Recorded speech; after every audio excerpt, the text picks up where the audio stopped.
তাহলে আমাদের প্রথম তদন্ত রিপোর্ট 6 মাসের কম সময় আমরা পেয়েছি। 4টা মামলার বিচার কার্যক্রম চলছে।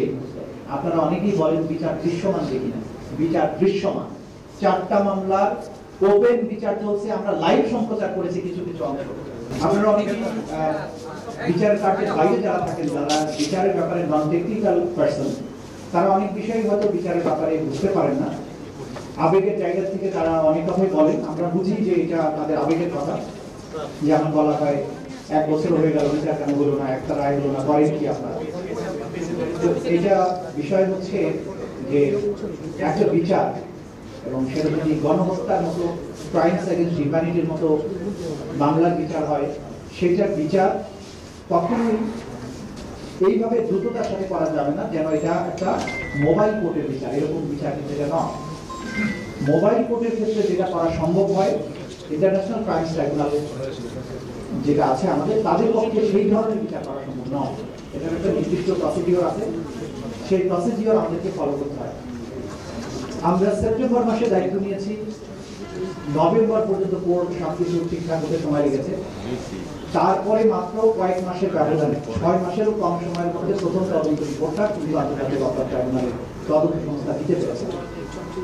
আপনাদের এটাও মাথায় রাখতে হবে যে তদন্ত সংস্থায় যে সমস্ত অফিসাররা কাজ করেন, তারা যদিও পুলিশ বাহিনী থেকে এসেছেন, তারা কিন্তু স্বৈরাচারের সাথে সম্পৃক্ত কেউ না। তারা অধিকাংশই স্বৈর শাসনের আমলে তারা কিন্তু হয় বঞ্চিত ছিলেন, ওএসডি ছিলেন, নয় বান্দরবনে ছিলেন। এই সমস্ত জায়গা থেকে যারা স্বৈর শাসনের সাথে কোনো অবস্থায় একমত ছিলেন না বা ওই অপশাসনের সাথে সম্পৃক্ত না, সেখান থেকেই বেছে বেছে আমাদেরকে তদন্ত কর্মকর্তা বের করতে হবে। এরপরে সমস্যা হচ্ছে যে তারা তদন্ত করেছেন সাধারণ আইনের মামলা তদন্ত।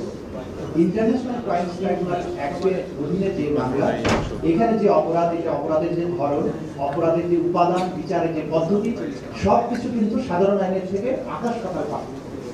যেমন ধরুন, আপনি যদি একটা মার্ডারের বিচার করেন, মার্ডারের বিচারের সময় দেখতে হয় তাকে মোটিভ কি ছিল খুন করার, কে খুন করেছে, কিভাবে খুন করেছে, গুলি করেছে না কোপ দিয়েছে, যদি দুইজনে কোপ দিয়ে থাকে কার কোপে মারা গিয়েছে, সেই কোপের আঘাত যেটা সেটা পোস্টমর্টমের সাথে সাপোর্ট করে কিনা, যে এই আঘাতই তার মৃত্যু হয়েছে, দিস অ্যান্ড দ্যাট। কিন্তু ক্রাইমস এগেইনস্ট হিউম্যানিটিতে মার্ডার যখন হয়, সেখানে এই সমস্ত কিছু প্রমাণ করতে হয় না। সেটা প্রমাণের পদ্ধতিটা সম্পূর্ণ ভিন্ন। এটা আইনের ব্যাখ্যা আমরা এখানে আলোচনা করব না। একজন মানুষ যদি একটা খুন করে, সেটা আপনি বের করলেন, কিন্তু যেখানে 1,500 মানুষ শহীদ হয়ে গেছে, সেখানে আপনি 1,500-এর মধ্যে আমার জানার মধ্যে 4-5 জন বা 10 জন মানুষের শহীদের চেয়ে বেশি মানুষের কোনো পোস্টমর্টেম হয়নি। ওই সময়ে পোস্টমর্টেম করার কোনো পরিবেশ ছিল না, সুযোগ ছিল না। পোস্টমর্টেম দূরের কথা, প্রথম বাধা দিয়েছে হসপিটালে নিতে, কারণ অ্যাম্বুলেন্সে হামলা করেছে, রিকশায় হামলা করেছে, যারা নিয়ে যাওয়ার চেষ্টা করেছে তাদেরকে গুলি করেছে। প্রথম ব্যারিয়ার যে আপনি হসপিটালে যেতে পারেন। যেগুলোকে নেওয়া গেছে, হসপিটালে যাওয়ার পরে পুলিশ বাধা দিয়েছে চিকিৎসা করতে, এবং আপনারাই বলেছেন যে আমরা ওদেরকে গুলি করেছে মারার জন্য, আপনারা চিকিৎসা দিচ্ছেন না, আপনারা শুনেছেন তার কথা। পঙ্গু হসপিটালে যখন আমরা প্রথম, আমি দায়িত্ব নেই, তার পরপরই গিয়েছি, সেখানে ভর্তি রোগী এখনো যারা আছেন তারা বলেছেন যে প্রাইম মিনিস্টার নিজে এসে বলেছে এগুলো সারবানা চিকিৎসা দিবে না, যাতে অন্য কোথাও দিতে না পারে।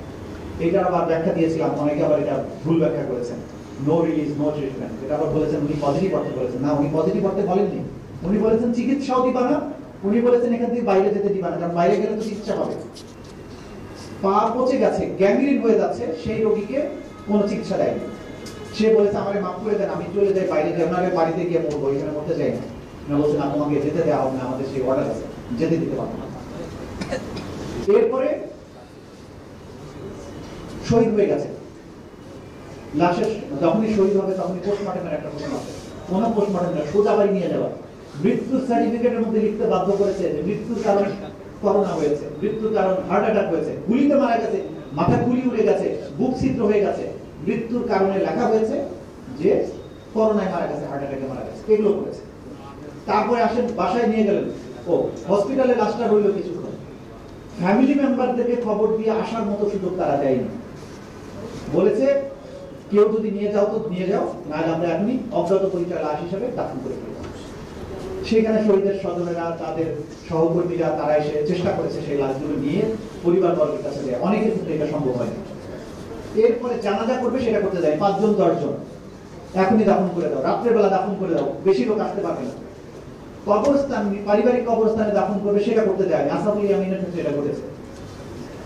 এই যে প্রক্রিয়ার মধ্যে দিয়ে তাহলে আপনি বিচার করছেন কিভাবে?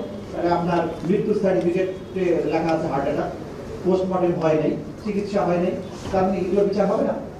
ক্রাইমস এগেইনস্ট হিউম্যানিটি বা গণহত্যার যখন বিচার হবে তখন এইগুলো কোনো সাবজেক্ট ম্যাটার না, বরং আমরা এগুলো যখন প্রমাণ করবো যে তাকে চিকিৎসা নিতে দেওয়া হয় নাই, এটাই প্রমাণ করবে যে এখানে গণহত্যা কি পদ্ধতিতে কি সিস্টেমে এটা হয়েছে। এই যে বিচারের প্রক্রিয়াটা, এগুলো শেষ করে তদন্ত রিপোর্ট দাখিল করতে হয়। যে গুলি করেছে এখানে শুধুমাত্র সে আসামি না, যে গুলি করে নাই বা দেখেও নাই হয়তো চোখে, কিন্তু কমান্ড দিয়েছে গণভবনে বসে, সেই 1 নম্বর আসামি। এইটাই হচ্ছে গণহত্যার বিচারের সাথে সাধারণ বিচারের পার্থক্য।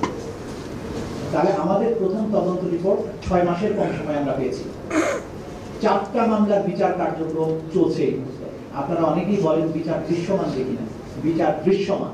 4টা মামলার ওপেন বিচার চলছে, আমরা লাইভ সম্প্রচার করেছি কিছু কিছু অংশ। আগামী 3 অগাস্ট প্রথম সাক্ষী হবে শেখ হাসিনার মামলায়, শেখ হাসিনার বিরুদ্ধে। এবং পরবর্তী খুব অল্প সময়ের মধ্যে আমরা আশা করছি যে আমরা এত সিলেক্টিভ ওয়েতে শেখ হাসিনার মামলা সাক্ষী দেওয়ার জন্য বাংলাদেশের মোটামুটি 18 কোটির মধ্যে 10 কোটি লোক সাক্ষী দেওয়ার জন্য রেডি আছে। 10 কোটি লোক তার সাক্ষী আমরা নেব না। আমরা সবচাইতে এই অপরাধ প্রমাণের জন্য যেসব সাক্ষী দরকার তাদেরকেই সিলেক্ট করেছি এবং সেখান থেকে যারা বেস্ট উইটনেস তাদেরকে দিয়ে আমরা মামলাটা প্রমাণ করব। এই মামলা প্রমাণ করতে গিয়ে বিচারের যেমন একটা দাবি আছে, প্রচন্ড দাবি আছে। আমরা শহীদের এই ভিডিও আজকে দেখেছি, কি মনে হচ্ছে এদেরকে এক্ষুনি তো পারলে করতে দেওয়া, কিন্তু যখন আমরা বিচার করতে যাবো আমাদেরকে কিন্তু আবেগটা কন্ট্রোল করতে হয়। কারণ আমাকে ইন্টারন্যাশনাল যে ইয়ার্ডস্টিক আছে বিচার, গণহত্যা বিচার, সেটা আবার মানতে হবে। তা না হলে আমাদের দেশের জনগণের বাইরেও বিশ্বব্যাপী একটা অডিয়েন্স আছে যারা আমাদেরকে স্ক্যানার দিয়ে প্রতি মিনিটে স্ক্যান করে যে আমাদের বিচারটা সঠিক রাস্তায় আছে কিনা। আন্তর্জাতিক সম্প্রদায় আছে, জাতিসংঘ আছে, আইসিসি আছে, বিভিন্ন আন্তর্জাতিক মানবাধিকার সংগঠন আছে, বিভিন্ন রাষ্ট্র আছে, ইউরোপীয় ইউনিয়ন আছে, আমেরিকা আছে। তারা কিন্তু এই গ্লোবাল পার্সপেক্টিভে আপনি একটা রাষ্ট্রের অভ্যন্তরে গণহত্যার বিচার যখন করবেন সেটা আবার রাইট ট্র্যাকে চলছে কিনা সেটাও আমাদেরকে বিবেচনায় রাখতে হবে। কারণ আমি তাড়াহুড়ো করে একটা বিচার প্রক্রিয়া শেষ করলাম, পরবর্তী সময়ে এসে এমন কিছু প্রশ্ন করা হলো, পরে আপনি কিন্তু বলবেন যে তোমরা করেছো কি, এইভাবে তাড়াহুড়ো করে কি বিচার করছে, এখন তো আমাদের বিচারের রাইট থাকে না। আমাদের দুই দিকে ব্যালেন্স করতে হবে। আমাদের শহীদদের পরিবার, শহীদদের স্বজন, ভিকটিমদের আবেগকে যেমন অ্যাড্রেস করতে হয়, তাদের বিচারের যে দাবি, যে তৃষ্ণা, সেটা যেমন অ্যাড্রেস করতে হয়, একইভাবে আইন, আন্তর্জাতিক স্ট্যান্ডার্ড, আসামির অধিকার, এগুলোকে মেনটেন করে এটা করতে হয়। সেটা করতে যে যুক্তিসঙ্গত সময় দরকার সেটা আমরা নিয়েছি, সেটা আমরা নিচ্ছি, কিন্তু তার অর্থ এই নয় যে এই বিচার বছরের পর বছর সময় লাগবে, তা না। যেভাবে বিচার প্রক্রিয়া আগাচ্ছে, টপ কমান্ডারদের বিচার, একটা বড় অংশের বিচার আগামী ডিসেম্বরের মধ্যেই সমাপ্ত হবে বলে আমরা আপনাদেরকে আশ্বাস দিতে পারি।